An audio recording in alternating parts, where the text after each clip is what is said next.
Hello, welcome to today's edition of Frightfully Forgotten Horror Movies. And we'd like to dedicate today's episode to one of our fans, Vincent. I knew him as Vincent Rocktober was his stage name. He had sadly passed away early this year, and Psychomania from 1973 was one of his favorite movies. I know this because he sent me a whole batch of pictures of his Psychomania VHS collection, and he had so many different variant VHS covers. It's crazy to think how many there are. Yeah. He was also in the horror punk band Monster A Go-Go, and I'll leave a link for the music here. He reached out to me many years ago, kind of found our channel, and kind of became buddies chatting over Messenger and all that stuff, and he was nice enough to send me some merch for his band. I got Monster A Go-Go stickers on my notebook, which I still use to make notes when we do reviews here. I still got Monster A Go-Go picks and my guitars up in the studio room, so we became quite good buddies. So it's very sad to hear about him passing away young and suddenly. It sucks. That's always crazy when you hear something like that. Yeah, and it kind of puts things into perspective a bit too. Sometimes we get a little down. We don't have all the subscribers that we want and all the views, but we have a good fan base, and sometimes it's not the quantity that matters, it's the quality. Right. It's the people that matter, not just The this numbers. arbitrary number, right? So, Yeah. So Vincent, this one's for you.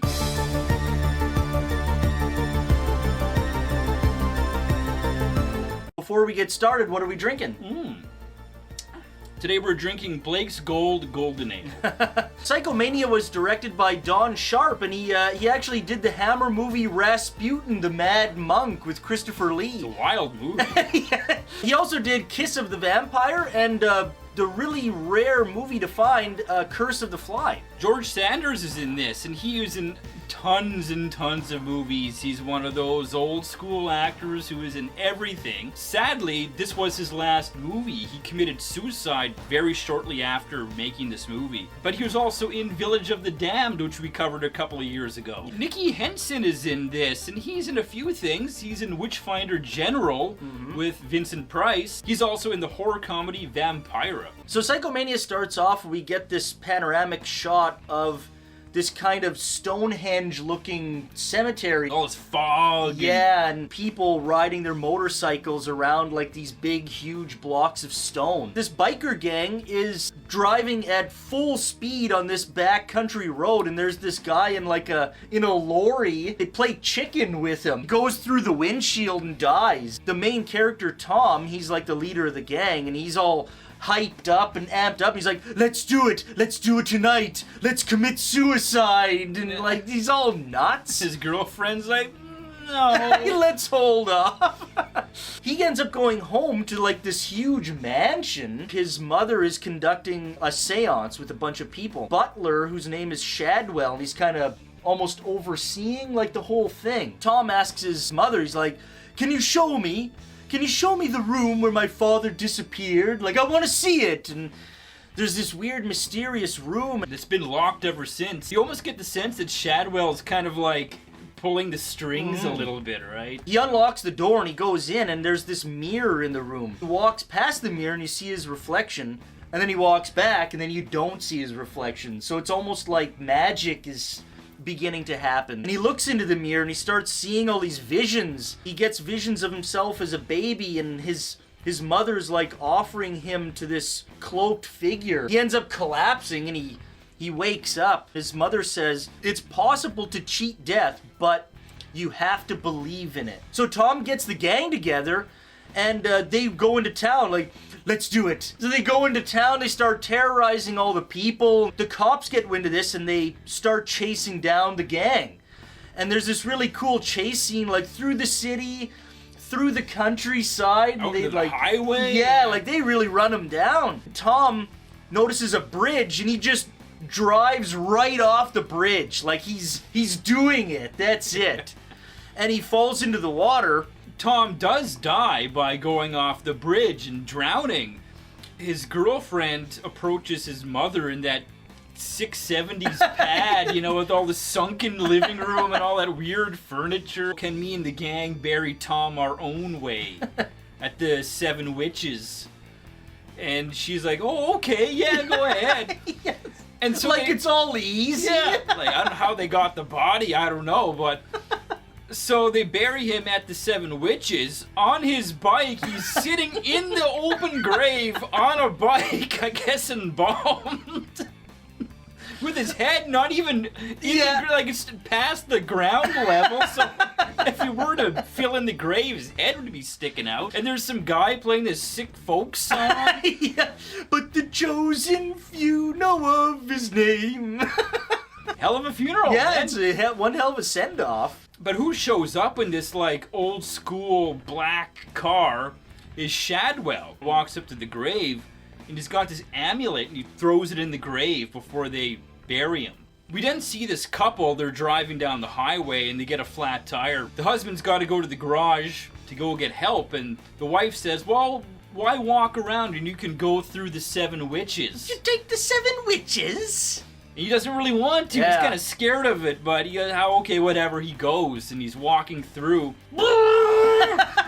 Right out of the grave on the motorcycle, drives right out, runs over this poor bastard, immediately goes to get gas. Yeah, well, that's what you need, yeah. He's at the gas station filling up and giving the guy, the attendant, a hard time. The attendant, oh, you long-haired git. Yeah, I've had enough of you damn kids. He kills the attendant, then proceeds to go to a pub and causes a ruckus and ends up killing 3 more people at the pub. The chief inspector goes to the pub and starts talking to the people who witnessed it. The girl at the pub tells the inspector, well, he was part of this biker gang, because we saw the insignia on his jacket. Yeah. The gang is called the Living Dead. Tom reunites with his gang members. They're, oh, Tom! They can't believe he's still alive. And he tells them, well, if you commit suicide and really believe that you're gonna come back, you will come back. The one girl, well, what are we waiting for? She's all happy. She doesn't take much convincing. No. One by one, the members of this biker gang proceed to kill themselves and then come back from the grave, you know? Like Yeah. the one guy, they're all at his funeral and everything, and they open up the casket, he's not there. On his bike, driving around. So now there is a biker gang of basically zombies. Yeah, the Living Dead, yeah. Out to terrorize this town, and they're like driving around the town, causing a big ruckus, driving through the supermarkets and running over these baby carriages and everything. Yeah. But there's still one member left, and that's Tom's girlfriend, Abby. She doesn't want to do it. She doesn't want to commit suicide because she doesn't really believe it. She may not come back. Yeah. You don't know, Yeah. right? It's a scary The thing. chief inspector is on the case, right? He knows this gang is behind it.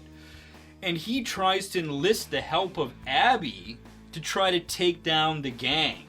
And that's where we're going to end the plot. If you want to see how Psychomania, aka the Death Wheelers, ends, then watch the movie because it's quite a crazy ending. Yeah, it is. That's the first thing we're gonna mention about this movie is just how damn fun it is.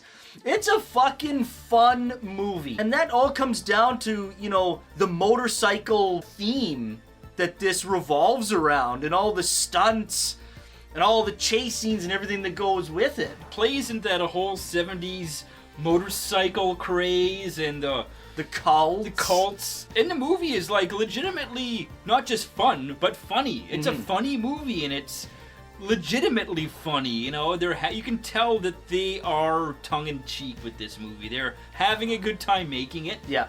And we're having a good time watching it because you can tell they had a good time making Exactly, it, right? yeah. The writing is excellent for it, you know, Yeah. the comedic writing and like when they all start to commit suicide and there's that one biker guy who he climbs up to that high-rise building and he leaves his motorcycle on the street and the cop is like, hey, who left this here? And he looks up, is this yours? Come down here right now. Okay. He just jumps out. No sound or anything. Yeah, and again, the stunts in this movie are great. Like, that's a great stunt, you know? Yeah. Like, Obviously, you don't see the guy hit the pavement because he hits like a big, mat or whatever, but it's not a dummy. That's Yeah. a legit guy going out the window. And like all the other stunts are great too. When the one couple off themselves by driving through the side of that semi truck and they go through the side of the truck, one end out the other. Yeah. This looks great, That's right, yeah. There's also that one guy who they show him all those chains and everything, and he just jumps into the river. Yeah. Like, that's a lot of chains, like. He's all weighed down, too, like. And that other guy is going skydiving, he's like. It jumps out that it just doesn't bother to open up his parachute. You just see him keep going, like. It's kind of sick that we're laughing about these suicides, but it's like, well, it's supposed to be funny, They're having fun with it. And it's all driven by the characters. The characters are pretty colorful, and we got Tom, who's the main character, who also is like the evil leader, of the cult. He's the bad guy. He's the antagonist. Yeah. He's got evil intentions with this immortality too, right? He just wants to use it for bad things. Like, of course. Just to cause a ruckus. Yeah. Not to take over the world or anything like that. Just to be an asshole, Right. Yeah, of course you can't use it for anything good. You gotta be a fucking asshole. Shadwell is a really neat character in this. He's mysterious, and he's kind of pulling the strings with Tom's mother. Like, he's behind all it, but you don't really know who he is. The mystery of that character is really neat. You can tell that Shadwell probably has the power to stop him. He can't just run amok and not be checked. The mother's a neat character too, because you don't really know where she fits into all this, right? The mystery in this movie is neat too, and you do find out more at the end. There's a lot of cool, like, lore about this movie too. The 7 witches, those big stones. And, like, the lore behind it is that it is literally 7 witches who made a pact with a higher power, but reneged on it. They went back on it. They turned to stone. All the lore they create for this movie too, like the frog god that they worship or whatever, like, it's all kind of willy-nilly hocus pocus bullshit. But it makes the movie interesting and fun, right? You can tell it's totally made up. It's total bullshit. Yeah. But it adds to that supernatural aspect, right? Yeah. Which is what the movie's all about. It gives the movie some depth, Yeah. The story for this movie's pretty original. Yeah. It's I've never seen a movie quite like this. Plays into the zombie thing a little bit, but they're not flesh falling off their bones style zombie. Yeah, they're not eating flesh. Right, it's more the old school voodoo type zombies where, like, they are doing the devil's work type thing. They're the undead, but they're there for a reason. There's a master plan involved, right? I like how it also plays into, like, the perils of youth too with this movie, where it's all these young people who they have no clue of the consequences of their actions and what they're deciding, right? Yeah. They also don't realize what they have to give up to get this immortality too, right? Yeah, and it's funny because only young people want to live forever, Exactly, right? yeah. It's that whole thing, oh yeah, I wish I was young forever, but What do you have to sell do you to get really, it, do you really want to be young forever? Exactly. Yes. Yeah, and the themes that play into that, right? Like the consequences of your actions, the price you pay, who you're selling your soul to, basically. Sold your soul? Sold your soul. Sold your soul? Yeah, they get kind of trapped in that idea, right? And it's a big circle. Yeah.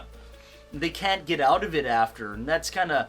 I like where Abby is sort of the kind of the shining light of the whole thing. She realizes that this isn't all it's cracked up to be here. There's a loophole here. It's not all you think it is. Exactly. There's a downside. Yeah. The music in this movie is super fun.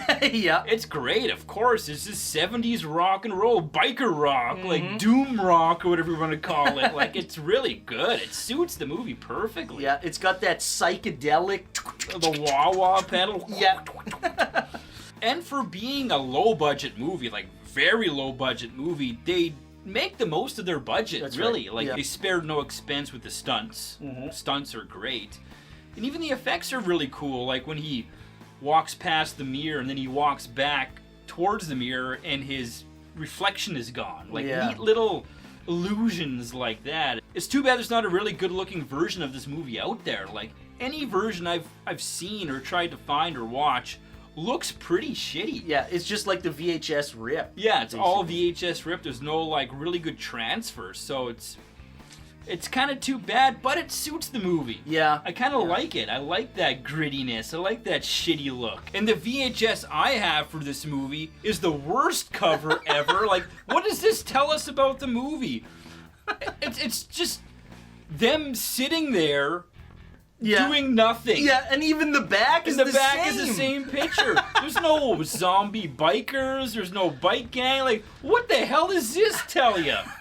And mine just has George Sanders on the front with a gun, and it's not even a scene from the movie.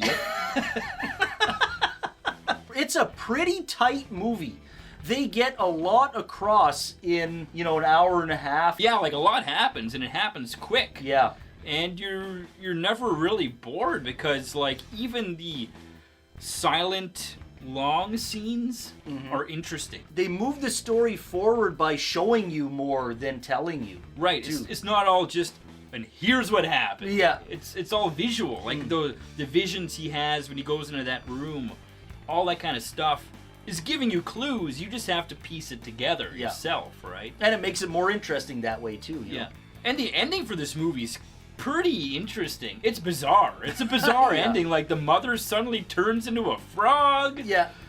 And they all end up at that 7 witches, and then shit goes down, basically.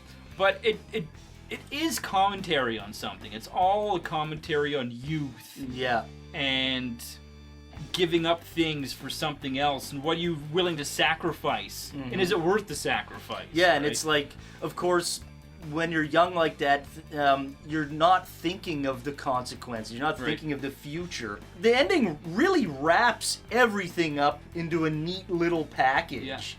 Yeah. It takes you back to the beginning of the movie too, right? It does, so it's a full, complete package. But also leaves a bit of a door open, right? There is still some mystery involved in the ending, but not so much where you're like, what the fuck? Yeah. But just enough where you're like, Yeah. Yeah. You're satisfied. Yeah. At the end of this movie, you're pretty happy and you're satisfied. Go check out Psychomania. It's easy to find. I think it might even be public domain. I wouldn't be surprised. It's like on YouTube, it's on Tubi, it's everywhere. So please check out Psychomania. Let us know what you think. We think it's a lot of fun. Yep. There's definitely no movie like it. It's an original. Pretty original. Biker zombies, man. Can't go wrong with biker zombies. Exactly. And until next time, keep drinking.